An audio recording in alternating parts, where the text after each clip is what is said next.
Il a traversé ce que nous traversons. Il nous a dévancés, il nous a précédés et il nous comprend. Ne jugeons pas, mes bien-aimés. Ne jugeons pas les gens qui traversent des moments difficiles. Peu importe la forme de l'épreuve. S'il vous plaît, ayons la compassion du Seigneur. Alléluia. Le Seigneur Jésus dit ceci. Venez à moi. Vous tous qui êtes chargés et fatigués, je vous donnerai du repos. Il comprend notre charge. Huguette, que le Seigneur sèche tes larmes. Amen.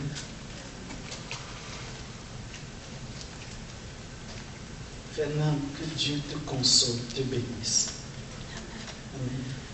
Lui, il te comprend.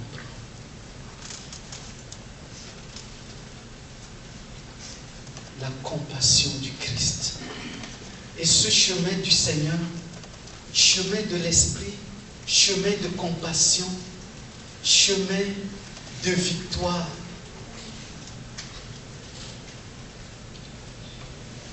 Chemin de l'amour. Et nous avons vu comment le Seigneur a été tenté par le diable dans 3 ordres. Dans l'ordre créationnel, puisqu'il est Dieu, mais Jésus n'a pas prouvé au diable. Jésus n'a rien à prouver au diable parce que le diable veut qu'il lui prouve qu'il est Dieu. Jésus n'a pas prouvé au diable. Jésus est Dieu. Un point, c'est tout. Amen. Amen. Voilà pourquoi le Seigneur n'a pas fait. Il a la puissance, il a le pouvoir de changer la pierre en pain. Mais il ne l'a pas fait parce qu'il est Dieu, justement. Il n'a pas obéi au diable. C'est au diable d'obéir au Seigneur. Donc le Seigneur a été tenté dans l'ordre créationnel. Deuxièmement, il a été tenté dans l'ordre adamique. C'est ce que nous avons vu l'autre dimanche. Et ce matin, nous allons voir comment le Seigneur a été tenté dans l'ordre trichotomique. Puisque nous sommes dans les Saintes Écritures, la parole de Dieu nous révèle que nous sommes des êtres trichotomiques. L'être humain est un être trichotomique. Ce n'est pas une philosophie, mais c'est la parole de Dieu qui nous le démontre. Lorsque l'apôtre Paul a été envoyé par le Saint-Esprit en Europe, en Macédoine, il a d'abord passé par Philippe. Par la suite, il va entrer dans la ville de Thessalonique. Il va annoncer l'évangile pendant 3 semaines, 3 sabbats. Et la population de Thessalonique va se convertir. Il y a des juifs et des païens qui se sont convertis au Seigneur. Donc Paul avait mis au monde une église de 3 semaines de naissance, enfantant spirituellement ainsi dans le Seigneur des enfants nouveau-nés. Et l'église de Thessalonique avait 3 semaines de naissance.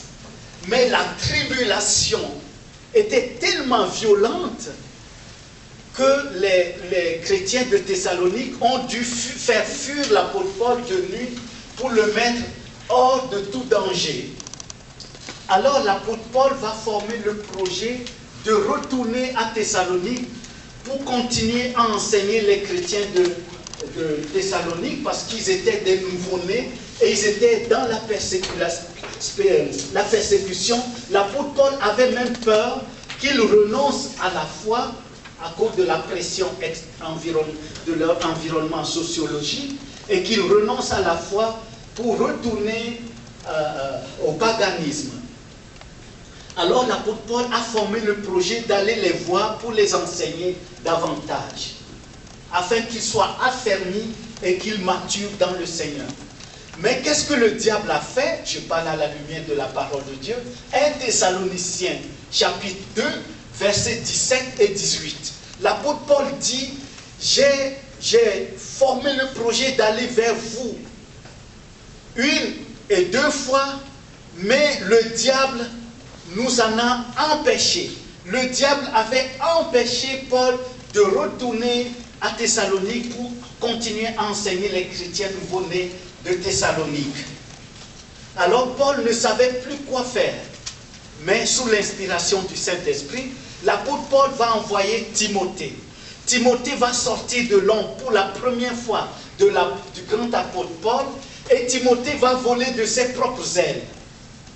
Alors Timothée va remplir cette mission en visitant l'église de Thessalonique, et il ramène de bonnes nouvelles à l'apôtre Paul, que les chrétiens de Thessalonique persévèrent toujours, malgré la persécution, persévèrent toujours dans le Seigneur, et ils demeurent fermes dans leur foi, et ils demeurent dans l'amour les uns pour les autres, et ils ont même l'amour pour les non-chrétiens, puisqu'ils ont répandu l'évangile hors de chez eux, dans toute la Macédoine, jusqu'en Achaïe, au-delà de leurs frontières.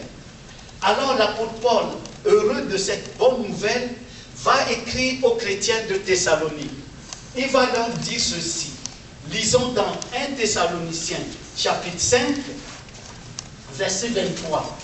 1 Thessaloniciens 5, verset 23, voici ce que Paul leur écrit.